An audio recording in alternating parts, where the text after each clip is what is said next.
Sir, निवडणुकीच्या रणधुमाळी सुरू झाली, मात्र हातगावमध्ये जे आहे ते आपण शरद पवार यांच्या राष्ट्रवादीसोबत युती केल्याची चर्चा. मला आणखी ती गोष्ट काही कानावर नाही आहे, परंतु स्थानिक पातळीवर तिथं आम्ही त्यांना दिलेली होती.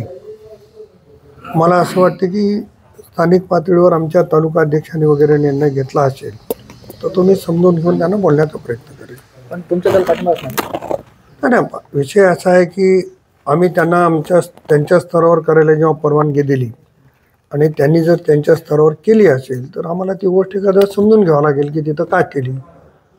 आता किनवटमध्ये भारतीय जनता पक्षाचे आमदार आमच्याकडे आले आणि त्यांनी आमच्यासोबत युती करण्याचा मानस व्यक्त केला. आम्ही ती मान्य केली, कारण महायुतीमध्ये भारतीय जनता पक्ष मोठा भाऊ म्हणून आमच्याकडे आहे. इतर ठिकाणी आमच्याकडे कुठला प्रस्ताव आला नाही आणि अनेक ठिकाणी आमची आणि शिवसेनेची युती होण्याची शक्यता पण आहे. साहेब, लोह्यात जे आहे ते भाजपाकडून एकाच परिवारातील 6 उमेदवार देण्यात आले. आपल्याकडून टीका टिप्पणी होताना पाहायला मिळते. मी त्याच्यावर अधिकचं बोलणार नाही. ते स्वतःला महाराष्ट्राचे जिल्ह्याचे नेते समजून घेतात. त्यांना उमेदवार मिळणं गेल्यावर काय करतील ते तर एकाच घरचे 6 नाही 10 पण देतील. शेवटी त्यांना पॅनल उभा करायचे ना, उमेदवार किती आहेत हे महत्त्वाचं नाही. बिलोली नगरपालिकेवर भाजपचा उमेदवारच नाही, ते त्यांना विचारा ना. की जिल्ह्यामध्ये महाराष्ट्रामध्ये सगळ्यात मोठा पक्ष आहे, 2 खासदार आहेत, एवढे आमदार आहेत, तर त्यांनी का उभा केला नाही.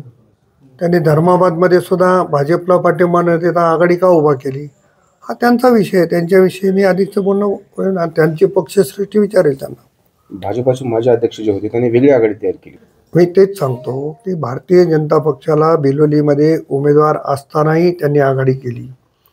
धर्माबादमध्ये आमदारांनी उभा केल्याच्या नंतर खासदारांनी तिथं आघाडी केली. हा विषय त्यांचा आहे, त्यांच्या पक्षांतर्गत आहे की त्यांनी काय करावं ते. कदाचित त्यांना बिलोलीमध्ये निवडून आल्यावर भाजपमध्ये घ्यायचं असेल, मुस्लिम समाजाची दलित समाजाची मतं मिळतील या भावनेनं आघाडी केली. परंतु लोक काही एवढे वेडे राहिले नाहीत. लोकांना कळते कोणकोण्या पक्षात जाणार आहेत.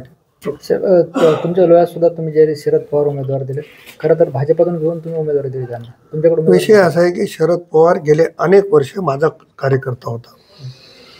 एखाद्या वेळेस कुटुंबामध्ये जी काही नाराजी आहे त्याच्यामुळे तो दूर गेलेला होता. पुन्हा स्वग्रही आलाय. त्याला उपाध्यक्ष मीच केलं होतं, निवडून अनेक वेळेस मीच आणलेलं होतं. मी ज्या ज्या पक्षामध्ये होतो त्या पक्षाचा त्याला अध्यक्षही केलं होतं. त्याच्यामुळे तो माझ्या कुटुंबातलाच आहे. परत तो माझ्याकडे आलाय. मला मी नवीन काही केलं असं काही समजण्याची गरज नाही.